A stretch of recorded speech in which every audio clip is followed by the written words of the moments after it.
It does thread on, but it looks goofy and it'll be sharp and you might cut yourself. All right, wipe some of this excess off here. Okay, quick, let's tighten this down. Yeah, it's only 1,000,000 degrees out here. Whew, dude. And I did find a kickstand, and we're gonna put it in real quick because that was another item I failed on. We can't go for the failure, man. We just can't.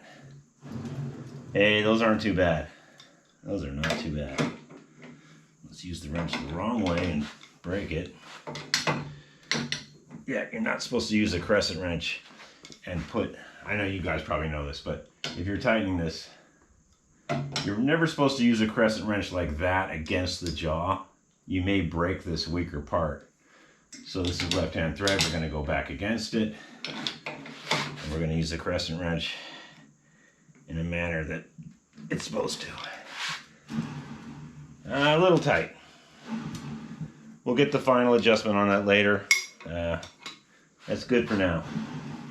All right, let's put this let's go to Kickstand Alley.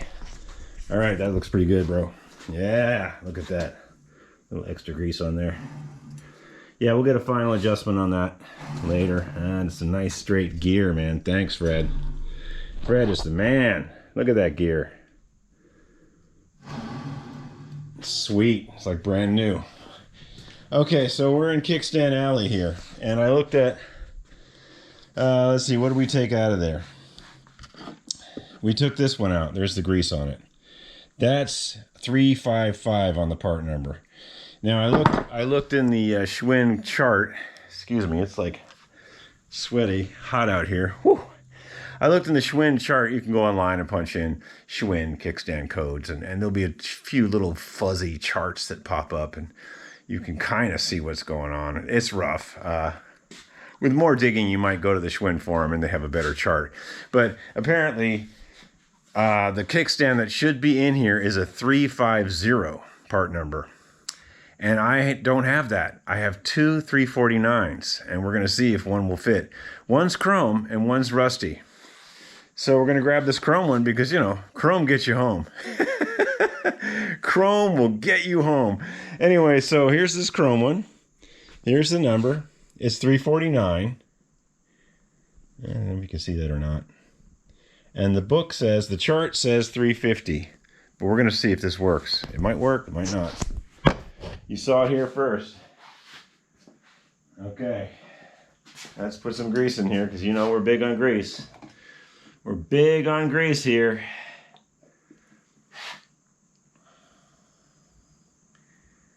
Okay, here we go.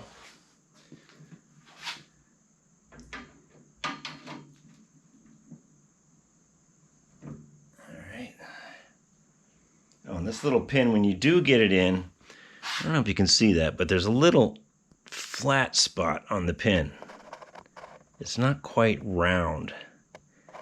And the flat spot goes towards the outside and catches this little washer. It doesn't really matter, but every one I've ever taken out that no one messed with was that way. Okay, so we're ready. Let's get that ready. Flat spot out. Hard to see. Okay, here we go. Come on now. There we go. Okay. A little excess grease on there. Oh yeah, that works better than that rusty one we had. Okay, the moment of truth. We're going to take it off the stand and see if a 349 kickstand is the same size as a 350. The chart said super all 27-inch bikes with 24 to 26-inch frames, which this is a 24, take a 350 kickstand. I don't know what the 349 kickstand is for. I couldn't really find that on the chart. It was a bit fuzzy. So we're just hoping that it is smaller than the other one. We can show you that. Yeah. I mean, it's a good It's a good inch. It's a good inch smaller in overall length, if you can see that. Yeah, well, we're gonna see. We're gonna see if a 350 is the same as a 349 or close enough, you know. Okay, so this is the moment of truth. I refuse to get an F.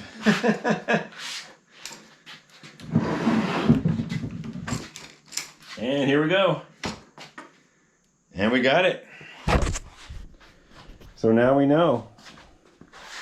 It's a little high, I think, with larger 27 by inch and a quarter tires. Because these are 27 by inch and an eighth. I don't think this bike even came with those. I think they came with 27 by inch and a quarter. And it does work. It's not great, but it does the job. It does stand up. And yeah, should I go find a 350? Maybe, but 3549 does work. And with the bigger tires, it should be fine. Okay, so let's give you an update. We got the cranks in. We got the kickstand in. We found there was a bolt that was wrong here. Let's fix that real quick. Because we're out here sweating our butts off. Okay. So, this bolt has this funky spacer that we found on it, which is wrong. That's wrong. I'm not going for that. So we're going to take that off. And to do that, you merely compress the brake completely and push it out like that. And don't pinch your hand in there. It's really easy to do that. Go slow. So we know that's too long. We know that. So we're going to take this one. This was off that Girls Continental. Oh, let's undo the bolt first so it slides out. The nut and the spacers. Okay, so we're gonna compress it. And we're going to slide that through. Take it out and then gently undo this. Don't let your hand get caught in the springs and stuff, because man, I don't know anybody that's ever done that, but I've heard that it really hurts. So, okay, so here's the difference. Wasn't much going on. Didn't seem like a big difference to somebody who's not in the know, but there is the difference of those bolts. And that way we don't have to run that funky spacer. So we're going to use the smaller of these two bolts. I'm going to put it back in. Okay, so here we go. Compression and insertion. And then it notches in. It's like a little D. It's like a little flat sides on there. All right, so we'll put this on. And we'll grab these. And we'll thread it on here real quick. And like I say, we're not going to get the final tighten on this, but we're going to just put it in here so we know it's here. And I don't lose it in my shop. It's so well organized out here. I never lose anything. Okay, so let's put this back on.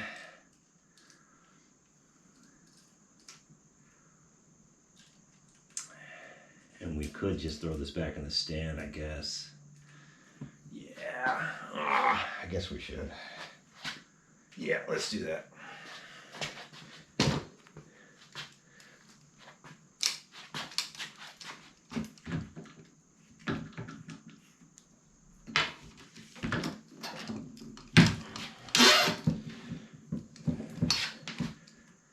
Okay, good. Let's get a 10 millimeter and we'll tighten this up.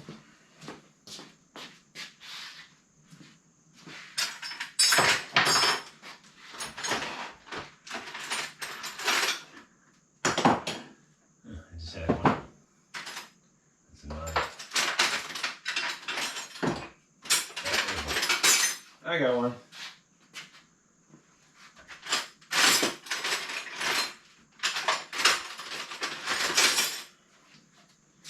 All right, so we got a 10. We're going to tighten this up. We're not going to get the final snug-a-rammer on it. We're just going to put it in so we don't lose it in my highly efficient, organized shop.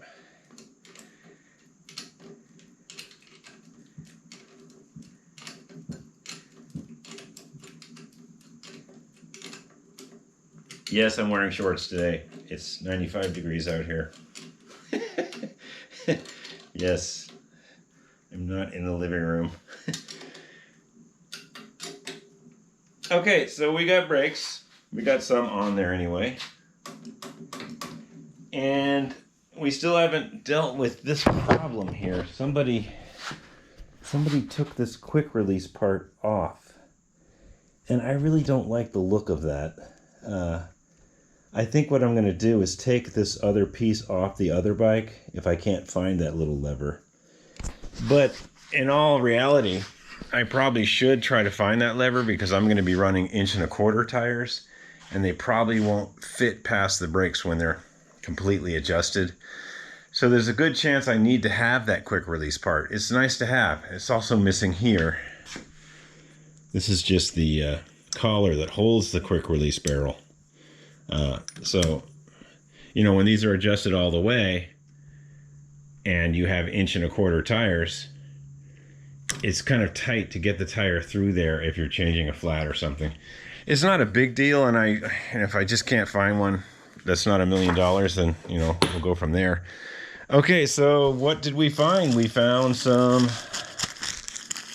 pretty close to opaque blue. These are not Schwinn.